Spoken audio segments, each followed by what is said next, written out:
امریکہ میں موجود P T I کے جو ٹاپ کے لوگ کنفرم کر رہے ہیں اسی خبر کو، عمران ریاض نے بھی کنفرم کیا ہے۔ آپ کو پہلے پی ٹی آئی کے لوگوں کی جانب سے دی جانے والی خبر کے متعلق آگاہ کروں۔ دیکھیں ڈونلڈ ٹرمپ اس ٹائم فلوریڈا موجود ہیں، جہاں ان کا ہیڈ کوارٹر ہے، ان کا اپنا گھر ہے۔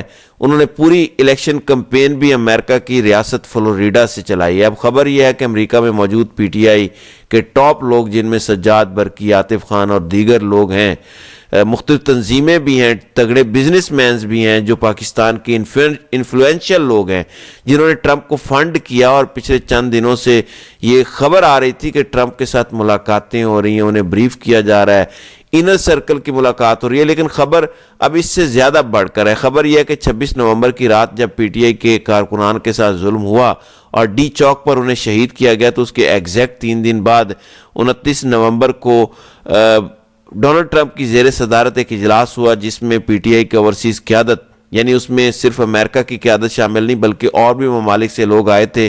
میری اطلاع کے مطابق جو خبر پہنچی ہے وہ برطانیہ سے، یورپ سے بھی کچھ لوگ فلائی کر کے امریکہ آئے تھے، کیونکہ ٹرمپ کے ساتھ یہ اہم ملاقات تھی۔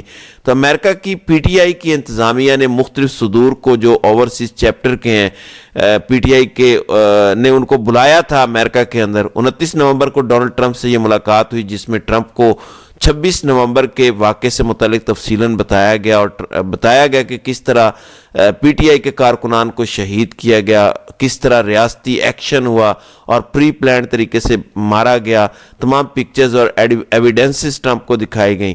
اس اجلاس کے دوران ٹرمپ نے حکم دیا واشنگٹن ڈی سی کی ایک عام شخصیت کو کہ یو ایس ایمبیسی جو اسلام آباد میں موجود ہے اس سے اس واقعے کی مکمل تفصیلات لی جائیں اور اسی اجلاس میں ہمیں بریف کیا جائے۔ آدھے پونے گھنٹے بعد یو ایس ایمبیسی نے تمام تر تفصیلات بتائیں، اور پھر اس اجلاس میں شرکاء کو 26 نومبر کے واقعے سے متعلق آگاہ کیا گیا، اور پھر ٹرمپ نے خان پر بننے والے کیسز کی تفصیلات لیں۔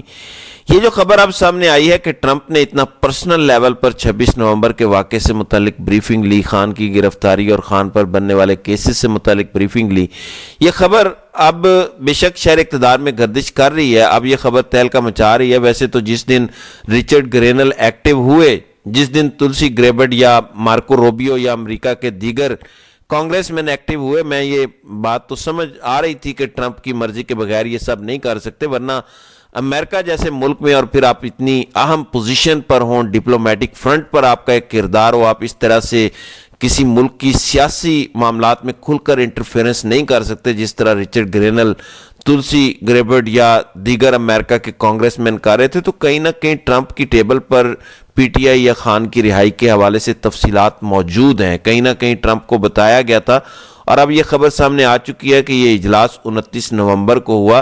عمران ریاض نے یہ خبر دی کہ جو امریکن ڈائسپورا ہے پاکستان تحریک انصاف کا، یا یوں کہہ لیجیے جو پی ٹی آئی کے اوورسیز امریکن لوگ ہیں، انہوں نے 26 نومبر سے پہلے ہی 5 نومبر کے بعد ٹرمپ کو صورتحال بتانا شروع کر دی تھی، اور گاہے بگاہے یہ خبریں آ رہی تھیں کہ سجاد برقی، عاطف خان، زلفی بخاری، ان کی ملاقاتیں ہو رہی ہیں۔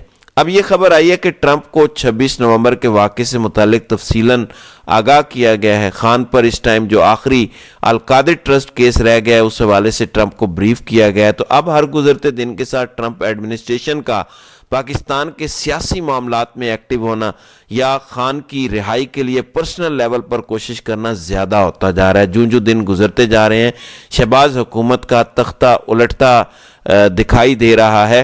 پاکستان کی ایمبیسی واشنگٹن ڈی سی کا جو سفارت خانہ ہے، وہ پچھلے 10 دن سے اس کوشش میں ہے کہ وزیر خارجہ اسحاق ڈار اور بلاول بھٹو کا دعوت نامہ نکلوایا جائے اور وہ ٹرمپ کی تقریب حلف برداری میں مدعو انہیں کیا جائے، لیکن پچھلے 10 دن سے ٹرمپ ایڈمنسٹریشن یا وائٹ ہاؤس ان کو ہاتھ نہیں پکڑا رہے، ان کو کوئی لفٹ نہیں کروائی جا رہی، اور نہ ہی ان کو اس تقریب میں بلایا جا رہا ہے۔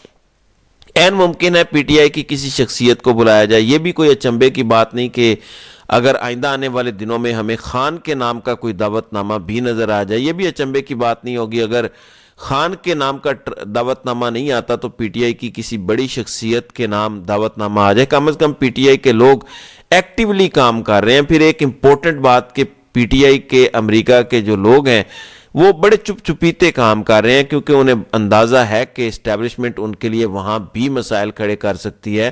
تو جو کچھ کاروائیاں یا ملاقاتیں ہو رہی ہیں وہ بڑے آرام سے پس پردہ ہو رہی ہیں۔ اس لیے آج تقریباً 1 ماہ بعد ہمیں یہ خبر سامنے آئی کہ 1 مہینہ پہلے فلوریڈا کے اندر یہ اجلاس ہوا تھا۔ آئندہ آنے والے دنوں کا سیاسی منظرنامہ بڑا خوفناک ہوگا جب ڈونلڈ ٹرمپ امریکہ کے صدر منتخب ہوں گے، چارج سنبھالیں گے۔ اس کے بعد ڈونلڈ ٹرمپ عمران خان کی رہائی کے لیے کیا کچھ کریں گے، دس از ٹو بی سین۔ بہرحال دیکھتے ہیں کہ آئندہ آنے والے دنوں میں اس حوالے سے کیا ہوتا ہے۔ تو ناظرین کرام، آپ کی اس ویڈیو کے حوالے سے کیا رائے ہے؟